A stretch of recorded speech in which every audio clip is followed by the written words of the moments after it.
Shalom, bonjour à toutes et à tous. La musique, cette mélodie agréable qui entre dans nos oreilles et pourtant qui élève nos âmes. Qui n'aime pas la musique? Eh bien, si on se concentre dans notre religion, le judaïsme, vous verrez que la musique, le chant, eh bien, font partie intégrale de notre religion. Ça n'existe pas une communauté juive dans le monde où il n'y a pas des chants, il n'y a pas de la musique. On peut être ashkénaze, on peut être séfarade, on peut venir d'Afrique du Nord, on peut venir d'Europe de l'Est, habiter aux États-Unis, au Brésil, ou n'importe quel pays dans le monde. Vous verrez toujours une communauté juive où le Shabbat, on va chanter les chants du Shabbat. Une maison juive, à la table, vendredi soir, papa il fait le kiddush et après on va toujours chanter les chants du Shabbat. Chacun aura sa manière. Il y en a que ça va être plutôt oriental, il y en a que ça va être plutôt la manière prusse, il y en a ça va être dans nos communautés alsaciennes. Chacun ils ont leur manière de chanter. Et dans le judaïsme, eh bien nos prières, Rosh Hashanah, Yom Kippour, les plus grands événements, eh bien dans le judaïsme, dans l'année juive, sont toujours marqués par des chants, par de la musique. Et alors en vérité, eh bien, nous allons essayer, Bezrat Hashem, au moins de percer un peu le secret de la musique dans le judaïsme. Avant tout, je voudrais commencer à raconter une histoire. Il y avait une fois un très grand rave qui s'appelait le Rav Cheskeyahu Yosef Mishkovski. Il était le rave de la ville de Krynik. Il a passé, malheureusement, eh bien, les horreurs et les atrocités de la guerre. Et voilà qu'après-guerre, au lieu de baisser les bras, comme un vrai juif, il s'est levé, il a continué, il a dit « je vais aider mes frères et mes sœurs ». Et voilà qu'il n'était pas loin d'une région en Italie, où là-bas il y avait un camp de réfugiés, eh bien, des gens qui venaient de sortir des camps. Il est parti dans des camps d'extermination, des camps de travail, et il y avait un camp là-bas de réfugiés, il est parti les voir en Italie. Il est venu avec le peu de livres de Torah qu'il avait, le peu de talit katan, avec les tzitziot, de talit, de châles de prière, etc., pour essayer de leur insuffler un peu de spiritualité, un peu d'espoir, un peu de lumière dans leurs yeux, après les horreurs auxquelles ils ont assisté. Et voilà il a essayé. Et avec son art de la parole, il a commencé à parler, à raconter des histoires. Mais malheureusement, ils avaient perdu leur mère, leur père, leurs frères et leurs sœurs. Mais encore pire, eux-mêmes, ils étaient perdus. Ils avaient perdu les sentiments. Ils étaient complètement apathiques. Par rapport à tout ce que ce rave parlait, ils ne bougeaient pas. Et dans le dernier espoir, il dit, mais comment je peux leur redonner un peu de joie de vivre? Eh bien, le rave a pensé à une chanson. Et il s'est mis tout simplement à chanter une chanson juive. Une chanson juive de tout son cœur, il a chanté. Et voilà qu'il a chanté, il s'est complètement oublié, il a chanté jusqu'à qu'à un moment, eh ben, il a ouvert les yeux. Il a vu que tous les enfants se sont mis à chanter avec lui. Et c'était des larmes, des fleuves de larmes qui coulaient. Lui aussi, ses larmes se mêlaient à ce fleuve de larmes. Et là, il a pu réveiller ces âmes qui étaient sombrées dans le désespoir, qui avaient sombré dans le désespoir. Et voilà ce qu'a fait ce grand rave. Ce que les plus grands discours n'ont pas réussi, la chanson a réveillé. Eh bien, ça, c'est la part dans le judaïsme de la chanson. Vous savez, la musique, le chant, la mélodie, eh bien, c'est pas rien. Les gens, ils croient que, bon, c'est juste des gens qui ont un peu un sens musical, ou c'est quelqu'un qui veut passer un peu du bon temps, ils allument. Pas du tout. Pas du tout. Je voudrais vous lire. J'avais pas prévu de le dire maintenant, mais c'est pas grave, je vous le dis tout de suite parce que je vous aime beaucoup. Eh bien, je voudrais vous lire un passage qui est incroyable, qui a été écrit par Rav Sheneur Zalman Meliadi, le Baal HaTanya, le célèbre rabbi dans le monde Lubavitch, bien connu, le Baal HaTanya, auteur de livres de référence, le Shulchan Aruch du Baal HaTanya. Il écrit, regardez cette phrase, elle devrait être écrite en lettres d'or dans notre salle à manger. Alashon u kulmus alev, vehashir kulmus nefesh. La langue est la plume du cœur. Et le chant est la plume de l'âme. Ça veut dire que lorsque quelqu'un y chante, il dévoile toute son intériorité. Et en vérité, eh bien, le chant, la musique a une part mais incroyable dans le judaïsme, parce que c'est la manière la plus élevée d'atteindre une proximité avec Hachem. C'est pas pour rien que un des grands maîtres du judaïsme, le Gaon de Vilna, avait dit s'il avait du temps, il aurait passé la moitié du temps de sa vie à chanter. Voilà. Parce que le chant, c'est notre lien le plus profond qu'on a avec Hachem. C'est pour ça qu'on ne peut pas faire une fête juive. Shabbat, lechadodi liyikrat kala, pene Shabbat nekabela. Pessah, Alachmania, ça peut être chez les Séfaradim, bébé, lo yatzanu mi Mitzrayim, deror yikera leven, im bat, etc. Chacun avec leur manière. On est chez les Alsaciens, Yom zel Yisrovel, auro vezimro, Shavos menuchom, vovo Shavos menuchom. Chacun a sa manière, mais tous ces chants se relient pour être proche d'Hachem. Et c'est pour ça que c'est pas pour rien que qu'est-ce que les anges y font dans le ciel? On le sait très bien, puisque la Torah nous raconte que Yaakov Avinu, lorsque notre patriarche Yaakov, lorsqu'il a voulu retenir l'ange, et ben l'ange lui a dit non, je dois retourner là-haut dans le ciel. Qu'est-ce qu'ils font les anges toute la journée? Ils chantent. Vous vous rendez compte? Les anges chantent. Qu'est-ce qu'il y avait au Beth Amikdash, au temple de Jérusalem? Les Lévi'im, eh bien, qui chantaient, qui faisaient de la musique. Ça, c'est l'endroit le plus élevé.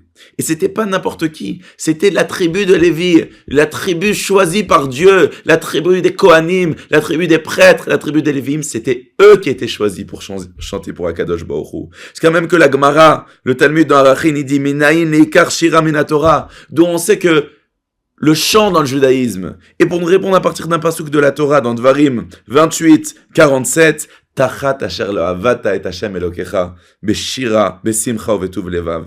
Et donc, en vérité, le chant, eh bien, c'est ce fil conducteur qui relie même un livre tellement connu dans la liturgie juive, eh bien, les psaumes. Le roi David, la majorité de son livre, c'est des chants. Qu'est-ce que le roi David? Ashira l'Hashem ki gamal alay, shiru lo shir chadash, etivun haken mitruam, etc. Et la plus bonne nouvelle qu'on peut vous dire, et comme nous dit le Rav Israël Polak, qu'on remercie pour toutes ces références, eh bien la plus grande nouvelle, c'est que ce domaine le plus élevé dans le judaïsme, qui a été donné aux anges, qui a été donné à la tribu choisie par Dieu, qui a été donné au roi David, eh bien il nous est offert à nous. Chacun d'entre nous, hommes, femmes et enfants, peuvent chanter. Parce que le chant dévoile la personnalité de quelqu'un. Vous savez, c'est aussi pour ça que dans le judaïsme, on dit qu'on n'a pas le droit d'écouter une femme mariée chanter devant un homme étranger. Bien sûr, elle va chanter devant ses enfants, devant son mari, etc. Mais pas devant des hommes étrangers. Pourquoi? Parce que la Torah nous dit que quand une femme chante, surtout une femme qui a une tellement grande proximité avec Hachem, la Torah, elle dit un langage fort, c'est comme dévoiler sa nudité. C'est-à-dire qu'elle dévoile tout son intérieur, tout ce qu'elle est vraiment. Et donc, le chant, c'est une manière de découvrir les plus grands secrets de l'intimité de l'être. Et la chanson, c'est quelque chose d'extraordinaire. Et c'est pour ça que la Torah, elle nous dit « Ve'ahavta et Hashem Elokecha ». Il y a un grand rave qui s'appelait le Rabbi Elazar Askari, qui était à Safed, la ville des kabbalistes. Eh bien, il explique que la manière d'aimer Hachem, lorsque quelqu'un il aime son bien-aimé ou sa bien-aimée, eh bien, il chante. Lorsqu'on aime Hachem, on chante. Bimkom rina shem tefila. La tefila, la prière juive, elle est toujours accompagnée de chants. Et donc, on n'est pas moins que Moshe Rabbeinu, que Yoshua, que Myriam, que Déborah, que Korach, que David Amelech, tous ceux-là, Shlomo, ils ont chanté avec l'Esprit Saint. Et même dans les autres générations, Rabbi Yehuda Halevi, Rabbi Yehuda Chassid, le Ibn Ezra, toutes ces chansons qui Eshmera Shabbat, et ce même Rav Eliezer Askari, non seulement qu'il a écrit, mais lui-même, il a composé des chansons. Sa célèbre chanson qu'on chante dans les communautés juives, en particulier dans les moments les plus élevés, à la fin du Shabbat, avant de terminer Shabbat, à Seuda Shlishit, Yedide nefesh, avarachaman, meshach avdecha, oyel retzoyenecha. Mon bien-aimé, mon Père miséricordieux, eh bien, prends ton serviteur qui court vers toi. C'est ce moment de rencontre avec le Saint béni soit-il, ce moment de sérénité, de paix qui se dévoile dans la chanson. Et donc, c'est pas pour rien que le Rabbeinu Menachem HaMeiri, le Meiri, nous dit que, eh bien, une chanson, c'est quelque chose de très très grand. Qu'est-ce qu'il disait le Baal HaTanya ? Avec un chant, avec une musique, on peut sortir une personne le plus bas dans la boue, dans la saleté. Avec une chanson, tu peux le ramener vers Hachem. Et c'est pour ça que le Rayatz de Lubavitch, il disait que même si vous savez, des fois il y a un palais, il a plein de portes. Chaque porte, elle a sa clé, mais il y a toujours, eh bien, un passe-partout, une clé qui marche de partout. Eh bien, la musique, c'est ça qui nous aide à ouvrir toutes les portes.